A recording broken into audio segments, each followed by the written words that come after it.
There is a specific kind of exhaustion that has nothing to do with how much you've done. It isn't the tiredness that comes from a long day or from physical exertion or from not sleeping well. It's the tiredness that comes from thinking, from noticing, from turning everything over until you've examined it from angles most people never bother to reach, from living without choosing to at a level of interior intensity that most of the people around you seem to simply not have. If you know this feeling, you probably assumed it was a personal quirk, something particular to you, something you could fix with the right habit, the right mindset, the right approach to shutting yourself up at 2 a.m. The research suggests something more complicated and more honest. The psychology of deep thinking has a shadow, not because depth is a flaw, but because the same capacities that allow someone to think deeply about the world also make the world significantly harder to live in. Start with what deep thinking actually is at a neurological level. Psychologist Elaine Aron, whose decades of research on what she called the highly sensitive person reshaped how scientists understand individual differences in processing, found something specific. Some nervous systems are built to process experience more thoroughly than others. Not more emotionally, necessarily, though that often follows. More thoroughly. The brain of a deep thinker doesn't filter out complexity the way other brains do. It holds more in, processes longer, connects more threads before settling on a response. This is not a choice. It's architecture. And that architecture has a cost. When you process more thoroughly, you also carry more. Every interaction leaves more residue. Every piece of information carries more weight. The gap between how things are and how they could be is not only visible to you, it's unavoidable. You can't unsee what you've seen. You can't unfeel what you've already felt before you've had a chance to decide whether you wanted to feel it. Researcher Adam Perkins, whose work on the neuroscience of imagination and negativity challenged comfortable assumptions about the relationship between intelligence and happiness, found something counterintuitive in his studies on thought patterns. The same neural circuitry that allows for creative and complex thinking, the default mode network, that internal simulation engine that runs when you're not focused on an external task, is the same network most active during rumination. Deep thinking and rumination are not separate processes running in competition with each other. They are the same engine running on different fuel. This is why the deep thinker who turns a problem over until they understand it completely is the same person who will turn a regret over long past the point of any useful information. Not because they lack self-control, but because the machinery that generates insight is the same machinery that generates suffering, and there is no switch that runs one without the other. Daniel Nettle, an evolutionary psychologist who has studied the relationship between depth of thinking and psychological cost extensively, found something that offers both explanation and some comfort. The traits associated with deep, creative, complex thinking, openness to experience, sensitivity to nuance, the inability to stop noticing, have evolutionary histories that made them valuable. But valuable traits come with trade-offs. A visual system sensitive enough to detect predators in low light is also sensitive enough to be overwhelmed by bright light. A nervous system sensitive enough to pick up on subtle social signals is also sensitive enough to be undone by cruelty that other people would shrug off by morning. You are not broken incorrectly. You are built for a type of perception that costs more to run. Here's what that cost looks like in practice. It looks like a conversation that ended hours ago still running in your head. Not because you're fragile, but because your brain registered details the other person has already forgotten.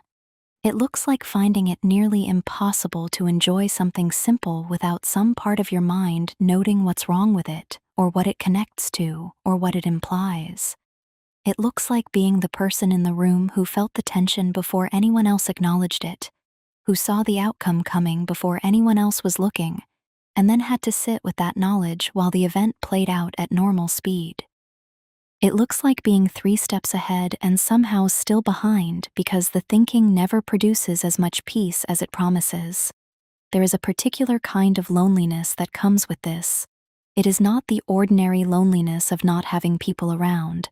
It is the loneliness of not being able to share the interior, of having a rich and relentless internal life that doesn't translate easily into conversation, because conversation moves at a different pace than thought, and because the things that feel most important to you are often the things other people find most unsettling to discuss. The biggest questions. The things that don't resolve. The discomfort of sitting with uncertainty rather than reaching for a comfortable answer. Psychologist Scott Barry Kaufman, whose work on the psychology of imagination and complexity has charted the inner lives of people who think at depth, has written about what he calls the full spectrum of human experience, the recognition that the same capacity that opens someone to transcendence also opens them to pain. This is not a design error. It is the same window. The depth that lets you in also lets everything else in. Which brings you to something that might be the most important thing the research says. Most interventions for the psychological costs of deep thinking are built around the idea of thinking less. Mindfulness, distraction, cognitive restructuring, breaking the rumination loop. These things work to varying degrees for varying people, but they are built on the premise that the thinking itself is the problem. That if you could just turn down the volume, things would be better. The research doesn't fully support this. What it supports is something more specific. The suffering that comes from deep thinking is not caused by the thinking.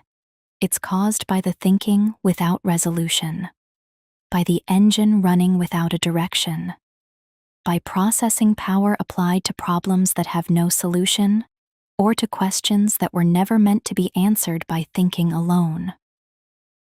The deep thinker who is most at peace is not the one who thinks less. It's the one who has found containers for the thinking, creative work, writing, music, conversation at depth with people who can meet them there, philosophical or spiritual frameworks that can hold the weight of the questions without pretending to resolve them. Physical experience that quiets the engine without shutting it off.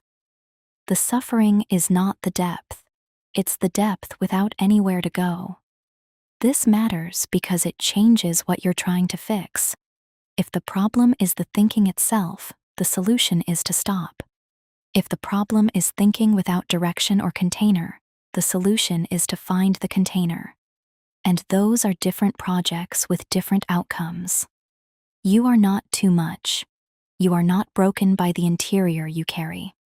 You are running a more expensive cognitive architecture than most of the people around you, and the expense is real, and it has costs that aren't always visible from the outside, and it is exhausting in ways that are genuinely hard to explain. But the same architecture, pointed at something worthy of it, is also the origin of every piece of work that has ever made someone feel less alone. Every sentence that named something unnameable. Every idea that changed how people understood themselves. Every moment of genuine contact between two people who recognized something in each other that the rest of the room didn't notice. The depth is not a mistake. There is a specific kind of exhaustion that has nothing to do with how much you've done. You know the one. Now you know where it comes from. And knowing where something comes from doesn't make it easier, exactly, but it makes it yours in a different way. One more thing the research makes clear, and it might be the hardest to sit with. Deep thinkers are often the last to extend to themselves the understanding they readily extend to everything else. You can hold the complexity of a situation, of a person, of an idea, and still be entirely merciless with yourself for being exactly what you are.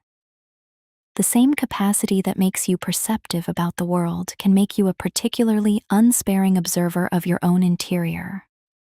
You notice your own contradictions. You track your own failures. You see the gap between who you are and who you think you should be with the same sharpness you bring to everything else. This is the part that most needs a container. Not the intelligence, not the sensitivity, not the questions that don't resolve. Those are simply what you are. The part that needs attention is the way the same tool turns on its owner, the analysis that becomes self-excavation, the awareness that becomes self-indictment, the depth that becomes a depth aimed inward with no purpose except to find more to criticize. The question isn't whether you think deeply. You already do. The question is whether you're also thinking deeply about what you're actually for, about what the thinking is in service of, about what would happen if you aimed that same generous, nuanced, thorough attention at your own existence that you aim at everything else you care about. Because you are something worth thinking about carefully, and the person who could do that most thoroughly is you. There is a specific kind of exhaustion that has nothing to do with how much you've done. You've probably carried it for longer than you can remember. But the carrying is not the end of the story. The carrying is just what it took to get here. And here, it turns out, still has somewhere to go. There is one last thing worth naming before you close this. The people who think deeply about the world tend to have a particular relationship with time. Not just the present moment, though the present moment is often harder for deep thinkers than it is for others, because the present moment is always competing with every implication it carries, but with time more broadly, with the past that won't stay past, with the future that arrives already anticipated, already half-processed, already carrying its complications before it gets there. This relationship with time is exhausting, but it is also, in its way, a form of care. It is the mind refusing to let things pass without being held, refusing to let experiences simply happen and be forgotten, insisting on meaning even when meaning is heavy, even when it would be easier to not look so closely. Most people move through their lives in a blur of forward motion.